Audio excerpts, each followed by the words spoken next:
friends কি খবৰ আশা কৰোঁ সকলোৰে ভাল আৰু পোনপ্ৰথমে স্বাগতম জনাইছোঁ মোৰ ইউটিউব চেনেল আলিয়া ফকাছলৈ আৰু আজি যদি আপুনি ফাৰ্ষ্ট টাইম মোৰ চেনেল আহিছে তেতিয়াহ'লে ছাবস্ক্ৰাইব বাটনটো দবাই লওক আৰু ওচৰতে যিটো ঘণ্টা আছে সেইটো দবাবলৈ একদম নাপাহৰিব গতিকে ফ্ৰেন্ডছ আজি মই কথা পাতিম আপোনালোকৰ লগত এটা বহুত ইণ্টাৰেষ্টিং য়োগাৰ ওপৰত আৰু সেই য়োগাটো বিশেষকৈ সৰু ল'ৰা ছোৱালীখিনিৰ কাৰণে কাৰণ এই সৰু ল'ৰা ছোৱালীখিনি এটা নিৰ্দিষ্ট বয়সলৈহে সিহঁতৰ বৃদ্ধি হয় আৰু সেই এটা নিৰ্দিষ্ট বয়সৰ পিছত সিহঁতৰ উচ্চতাটো নাবাঢ়ে গতিকে সেই সময়খিনিতে সিহঁতৰ উচ্চতাটো ভালকৈ বঢ়াবৰ কাৰণে এটা বহুত ভাল য়োগা আছে গতিকে আপোনালোকে এই য়োগাটো ফলো কৰক আৰু দেখিবা যে আপোনালোকৰ উচ্চতাটো মনে বিচৰা ধৰণে হৈ উঠিছে গতিকে ফ্ৰেন্ডছ আজি পলম নকৰি আজি ভিডিঅ'টো আৰম্ভ কৰোঁ সো লেটস গো পোনপ্ৰথমে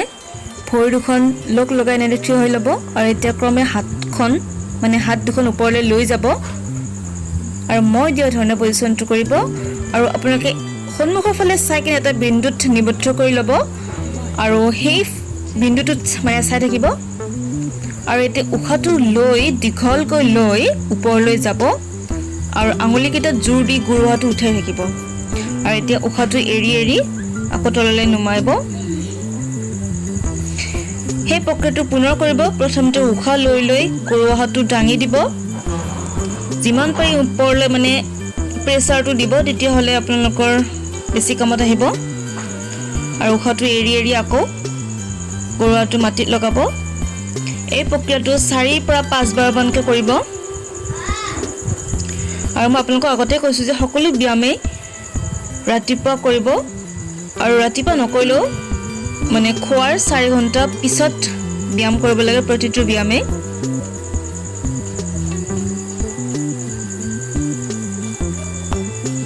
তো এই ব্যায়ামটো 22 বছৰমান বয়সৰ আগলৈ কৰিলেহে কামত আহিব কাৰণ এটা নিৰ্দিষ্ট বয়সৰ পিছত আমাৰ উচ্চতাটো নাবাঢ়ে গতিকে এটা নিৰ্দিষ্ট বয়স থাকে গতিকে তাৰ আগতে এই ব্যায়ামটো প্ৰেক্টিছ কৰিব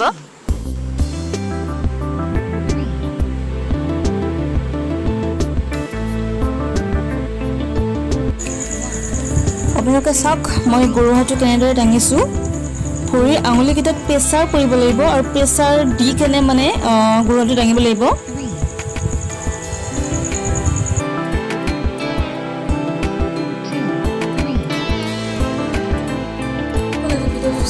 জনাব আৰু যদি ভাল পাইছে তেনেহ'লে মোক কমেণ্ট কৰি কমেণ্ট বক্সত জনাব কাৰণ যদি ভাল পাইছে তেনেহ'লে যিমান পাৰে সিমান শ্বেয়াৰ কৰিব লাগে কাৰণ আমাৰ ইয়াত যাতে আমাৰ অসমত বিশেষকৈ যাতে চাপৰ মানুহ কোনো নাথাকে কাৰণ উচ্চতাটো বৃদ্ধি নোহোৱা এটা বহুত ডাঙৰ সমস্যা হয় কাৰণ সৰুতে হয়তো ইয়াৰ ভেলুটো গম নাপায় কিন্তু যেতিয়া ডাঙৰ হোৱাৰ ফলত তাৰ উচ্চতাটো কম হয় তেতিয়া সি নিজে গম পায় যে নিজে উপলব্ধি কৰে যে সেইটো কিমান ডাঙৰ সমস্যা হয় গতিকে এই উচ্চতাটো বৃদ্ধিৰ কাৰণে এই মই যিটো ব্যায়াম দিছোঁ আৰু সেই ব্যায়ামটোৰ নাম হৈছে tarasan গতিকে এই য়োগাটোৰ জৰিয়তে tarasanটোৰ জৰিয়তে আপোনালোকৰ দেহৰ যিটো উচ্চতা বৃদ্ধিৰ প্ৰক্ৰিয়া সেইটো যদি ষ্টপ হৈ গৈছিলে তেনেহ'লে এই tarasanৰ জৰিয়তে আকৌ আপোনালোকৰ দেহৰ সেই বন্ধ হৈ যোৱা প্ৰক্ৰিয়াবোৰ চালু হ'বলৈ ধৰিব গতিকে ফ্ৰেণ্ডছ আপোনালোকে সদায় এইটো ব্যায়াম কৰিব আৰু সকলোকে শ্বেয়াৰ কৰিব গতিকে ভিডিঅ'টো চাই যদি ভাল পাইছে তেনেহ'লে লাইক কমেণ্ট শ্বেয়াৰ ছাবস্ক্ৰাইব কৰিবলৈ কাৰণে গতিকে আজিলৈ ফ্ৰেণ্ডছ